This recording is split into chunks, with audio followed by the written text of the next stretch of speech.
بسم اللہ الرحمن الرحیم. In the name of Allah, most gracious, most merciful. اللہم صلی علی سیدنا و مولانا محمد و علی آلہ و صحبہ و بارک وسلم. حسب سابق میں آپ کا میزبان محمد حسین آزاد سپارک ٹی وی کی جو نشریات ہیں رحمت قرآن اس کے ساتھ حاضر ہوں. اور آج کا جو ٹاپک ہے وہ بھی نہایت اہمیت کا حامل ہے کہ رمضان المبارک میں دعاؤں کی قبولیت اور اس کی اہمیت کیا ہے. تو جہاں تک اس کی فضیلت اور اہمیت کا تعلق ہے تو قرآن پاک میں خود اللہ رب العزت نے اپنے نیکوکار اور گناہ گار بندوں کو بھی دعا سکھائی ہے. جب وہ خود دعا سکھا رہا ہے اور بتا رہا ہے کہ مجھ سے مانگو میں عطا کروں گا تو پھر وہ عطا کیوں نہیں فرمائے گا. جیسے سورہ بقرہ کی آیت نمبر 186 میں اللہ تعالیٰ نے ارشاد فرمایا وَإِذَا سَأَلَكَ عِبَادِي عَنِّي فَإِنِّي قَرِيبٌ أُجِيبُ دَعْوَةَ الدَّاعِ إِذَا دَعَانِ فَلْيَسْتَجِيبُوا لِي وَلْيُؤْمِنُوا بِي لَعَلَّهُمْ يَرْشُدُونَ. اور اے حبیب جب میرے بندے آپ سے میری نسبت سوال کریں تو بتا دیا کریں کہ میں نزدیک ہوں اور میں پکارنے والے کی پکار کا جواب دیتا ہوں. اور جب بھی وہ مجھے پکارتا ہے پس انہیں چاہیے کہ میری فرمانبرداری اختیار کریں اور مجھ پر پختہ یقین رکھیں تاکہ وہ راہ مراد کو پائیں. تو اللہ تعالیٰ نے یہاں 2 شرطیں ارشاد فرمائی ہیں. 2 شرطوں پر جو عمل کرتا ہے اس کی دعا ضرور قبول ہوتی ہے. پہلی ہے اطاعت اور فرمانبرداری، سبمیشن اینڈ اوبیڈینس، اور دوسری ہے یقین کامل، فرم بیلیف. بس یہ 2 چیزیں اگر ہمارے اندر پیدا ہو جائیں تو پھر انشاءاللہ ہر ایک کی دعا ضرور شرف قبولیت پائے گی. اسی کو علامہ اقبال نے کہا تھا یقین محکم عمل پہم محبت فاتح عالم جہاد زندگانی میں یہ ہیں مردوں کی شمشیریں. ایک مقام پر اللہ تعالیٰ نے گناہ گاروں کو اپنے بندے کہہ کر پکارا ہے جس سے معلوم ہوا کہ وہ گناہ گاروں کو بخشنا چاہتا ہے. قل یا عبادی الذین اسرفوا علی انفسہم لا تقنطوا من رحمت اللہ ان اللہ یغفر الذنوب جمیعا انہ هو الغفور الرحیم. یہ سورہ زمر کی ورس نمبر 39 ہے. وَأَنِيبُوا إِلَىٰ رَبِّكُمْ وَأَسْلِمُوا. اور یہاں کیا ارشاد فرمایا؟ کیا فرما دیجیے اے میرے وہ بندو جنہوں نے اپنی جانوں پر زیادتی کر لی ہے، تم اللہ کی رحمت سے مایوس نہ ہونا، اور بے شک اللہ سارے گناہ معاف فرما دیتا ہے. وہ یقیناً بڑا بخشنے والا ہے، رحم فرمانے والا ہے. شرط کیا ہے؟ اور تم اپنے رب کی طرف توبہ و انابت اختیار کرو اور اس کے اطاعت گزار بندے بن جاؤ. بس یہ 2 چیزیں ہیں. انسان توبہ کر لے، رجوع کر لے جسے انابت کہتے ہیں، پہلا درجہ ہے. اور دوسرا سبمیشن کرے، اطاعت کرے، حکم کی بجاوری کرے، پیروی کرے. تو اللہ تعالیٰ نے فرمایا کہ میری رحمت سے نا امید نہ ہو جاؤ. اسی کو علامہ اقبال نے کہا تھا نہیں ہے نا امید اقبال اپنی کشت ویراں سے، ذرا نم ہو تو یہ مٹی بڑی زرخیز ہے ساکی. اور پھر آپ دیکھیے ایک مقام پر اس کی بڑی اہمیت ہے کہ قرآن حکیم میں اللہ تعالیٰ کی عبادت کے بعد ماں باپ سے حسن سلوک اور ان کے لیے دعا کرنے کا حکم ہے. جیسے فرمایا وَقَضَىٰ رَبُّكَ أَلَّا تَعْبُدُوا إِلَّا إِيَّاهُ بِالْوَالِدَيْنِ إِحْسَانًا إِمَّا يَبْلُغَنَّ عِندَكَ الْكِبَرَ أَوْ أَحَدُهُمَا أَوْ كِلَاهُمَا فَلَا تَقُل لَّهُمَا أُفٍّ وَلَا تَنْهَرْهُمَا وَقُل لَّهُمَا قَوْلًا كَرِيمًا وَاخْفِضْ لَهُمَا جَنَاحَ الذُّلِّ مِنَ الرَّحْمَةِ وَقُل رَّبِّ ارْحَمْهُمَا كَمَا رَبَّيَانِي صَغِيرًا. یہ سورہ اسراء کی آیت نمبر 23 اور 24 ہے جس میں فرمایا کہ اور آپ کے پروردگار کا یہ فرمان ہے اللہ تعالیٰ کا کہ اللہ کے سوا کسی کی عبادت نہ کرو اور ماں باپ کے ساتھ بھلائی کیا کرو.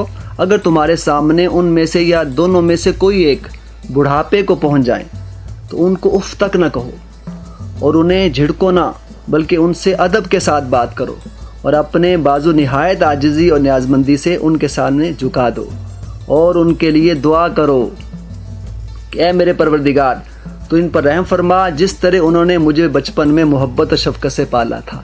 یہاں اللہ تعالیٰ نے اپنے لیے بھی اپنا جو صفاتی نام ہے رب کہ مجھ سے مانگو اور یہ دعا کرو، اور والدین کے لیے بھی رب کا لفظ استعمال کیا.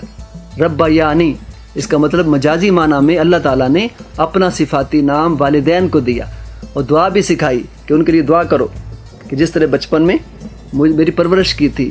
رب کا مطلب پرورش کرنے والا، پالنے والا، ٹرینر، مربی. تو جو والدین ہوتے ہیں وہ بھی مربی ہوتے ہیں، ٹرینر ہوتے ہیں، تربیت کرتے ہیں.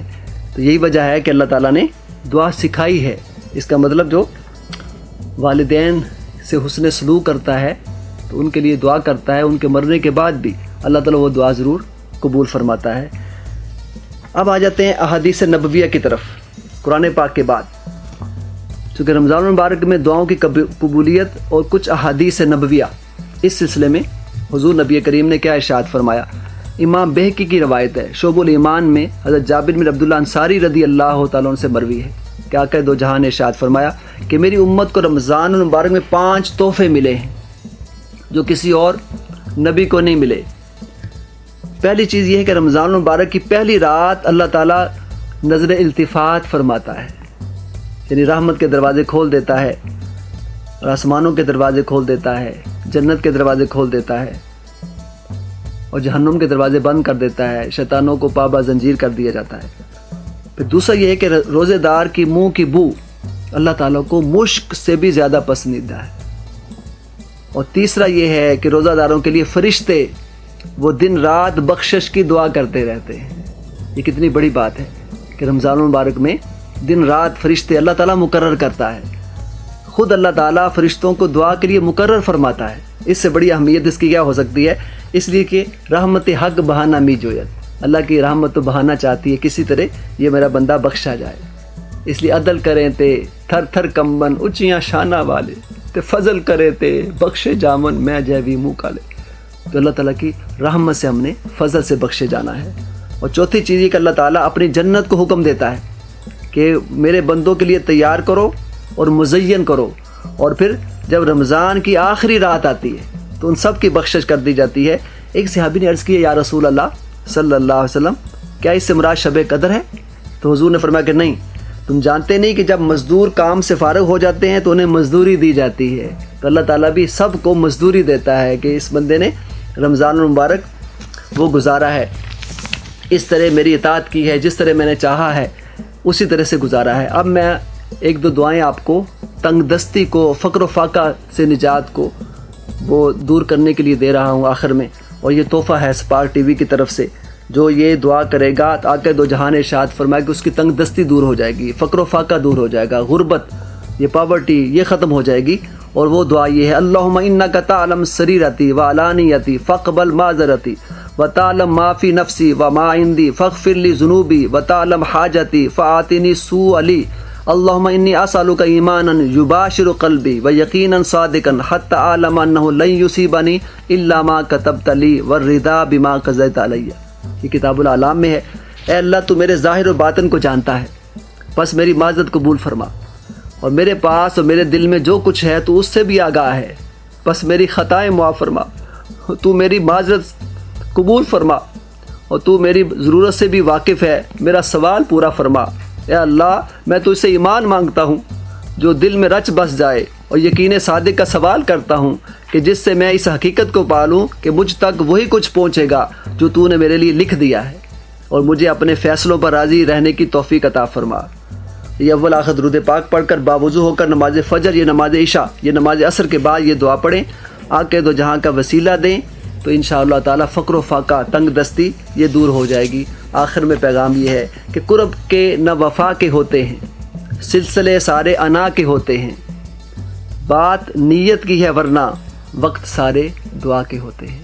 اللہ تعالیٰ ہمیں اللہ سے مانگنے اور دعا کرنے کی توفیق عطا فرمائے، اور اللہ تعالیٰ ہماری ساری دعاؤں کو شرف قبولیت عطا فرمائے۔ سب سے بڑی دعا جو ہم نے کرنی ہے وہ کرونا وائرس کے خاتمے کے لیے رمضان المبارک میں اللہم ارفع عنا الوباء والوبا، کہ باری تعالیٰ اس بلا کو بھی، آزمائش کو بھی دور فرما، اور جو یہ وبا ہے، بیماری ہے، آفت آسمانی ہے، اس کو بھی دور فرما۔